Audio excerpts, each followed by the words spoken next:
second half of 2018 and beginning of 2019, we have seen a lot of new cameras. Actually, we have seen a lot of new mirrorless full-frame cameras. These are the cameras that don't have a mirror inside, like SLRs, and they have a big full-frame sensor, 36 by 24 millimeters. Nikon has two models, Z6 and Z7, Canon also two of them, EOS RP and EOS R, and also Panasonic decided to join the game. That's why they made S1 and S1R. S1R is the model I have here, I will review today. My first impression is that this is a pretty big camera. It is big in dimensions and it is also very heavy. Body only weighs more than 1 kilogram, 1050 grams exactly. This is heavier than Canon 5D Mark IV, heavier than Nikon D850, also heavier than Fuji GFX, which is medium format. There is a good reason for that. People who will buy this camera, this is aimed at professionals and advanced amateurs, they will usually use big and heavy lenses, for example 24-70 f2.8 or 70-200 f2.8. These are big and heavy lenses, and the bigger the body is, the easier it will be to handle those lenses. But nevertheless, I think Panasonic has gone a bit too far with this camera, with the size of this body. First time I used it, it took maybe half an hour of walking around with S1R. I got cramps in my right hand, exactly in these three fingers which hold the grip. Now on review I have it with 24-105 lens, which weighs around 750 grams. So the entire package you see right here is 1750 grams. This is a rather heavy camera. There is a good reason I started this review mentioning Nikon and Canon competitors. Because Panasonic, Nikon and Canon have used a different approach to full-frame mirrorless models at the beginning. Both Canon and Nikon have made pretty advanced cameras, but they have not put their maximum technology inside them. Panasonic has gone the opposite way. This is the best they could think of. This camera has absolutely everything. Besides full-frame 45 megapixels, this camera has stabilized sensor which works together with optical stabilization in the lens and therefore produces greater effect. That's why I was able to get these images you see right now on the screen. These were shot handheld between 1 and 2 seconds. For something like that you need, with other cameras, for something like this you need a tripod. Thanks to dual optical stabilization, Panasonic S1R can make this handheld. This is pretty extraordinary.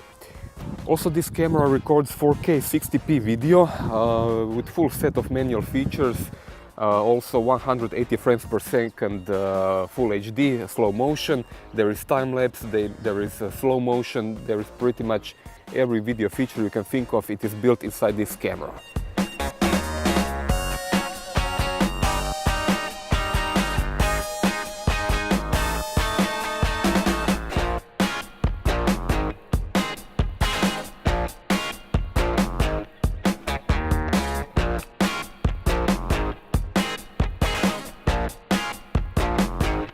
On the back side you can see 3 inches LCD screen with very high resolution.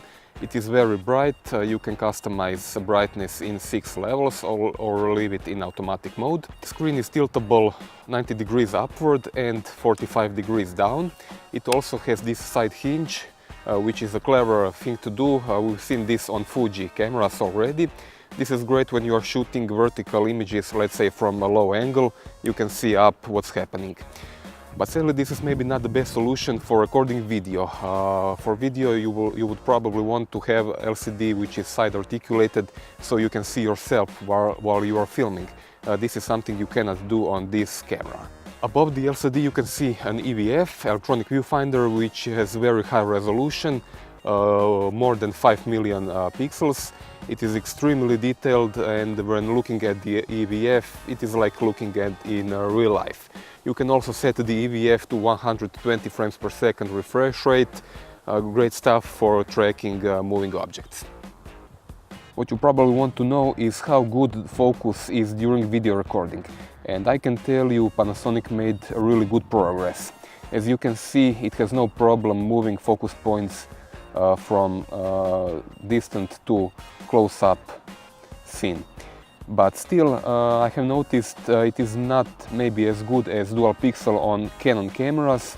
When you have something very uniform in the frame, for example this red piece of metal, it has problem focusing.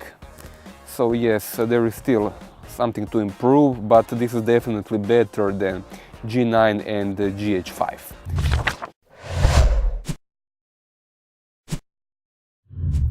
On the bottom you can see battery. Panasonic used a new battery for this model. This is not the same battery like in GH5 or G9. It is bigger, it is stronger, it has 3000 mAh and it is strong enough for around 400, maybe 500 images from a single charge.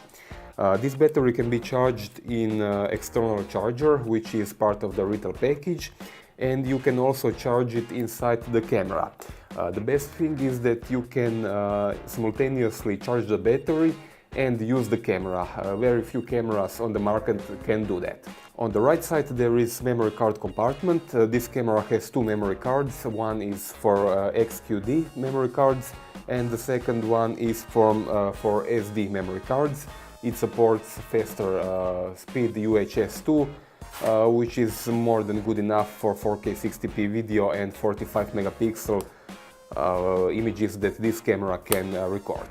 All the connectors are on the left side. You can see microphone input, headphones, monitoring headphones output. Also there is USB-C 3.0 connector both for charging and transferring data to PC. And on the bottom you can see full-size HDMI output. Ergonomics on the S1r is pretty much perfect. Thanks to the size of the camera, it has plenty of external controls, dials and buttons. And the best thing is that you can customize 15-16 of them to any function in the menu system that you want. Not other manufacturers like Canon and Nikon do not offer this level of customizability, so Panasonic is way ahead in this regard. Video quality delivered by S1r, as you can see, is pretty much spectacular.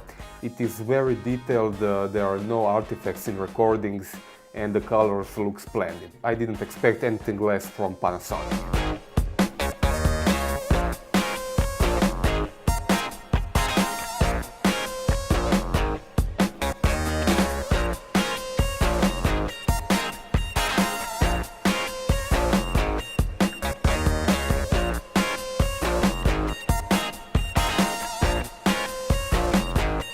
Also, if you look at low light videos, you will notice they are pretty much completely clean up to ISO 1600, maybe even 3200 if you use a flat video profile. And you can use video also at higher levels like 6400, 12800. With a bit adjustment you can get a pretty good video quality. In this regard, Panasonic has made one of the best video cameras on the market. As for still image quality, at this point it is hard to give final judgment because Adobe hasn't released RAW support for this camera right now. So what you see right now are straight out of camera JPEGs. As you can see, they are quite good, very detailed, also quite neutral in color. This is good, you can post-process these images without any problems. But of course, for final judgment we will have to wait what RAW files can deliver.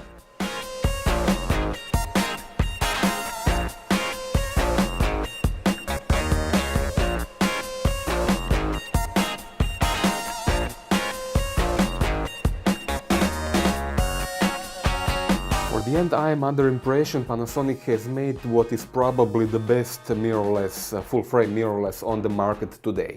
This camera has excellent image quality, superb video recording 4K 60p, it has plenty of resolution, all the features are inside, excellent EVF, LCD, twin card slots, battery life is good, ergonomics is superb, camera is weather sealed. If I wanted to find something what's wrong with this camera on purpose, I would have a hard time. Still, I think the biggest problem with this camera is beside the price, it's also size and weight. So my advice before buying it, find a store that has this camera on display, try to hold it in your hand, maybe it is too big, maybe it is not, this is subjective. Also, keep in mind that this is quite expensive camera. It is worth it in my opinion, but besides the expensive camera, also lenses will be expensive. So if you are going to buy this, be sure you really need something like this. That's all for this review. Click like, subscribe, and see you in another review. Thanks for watching.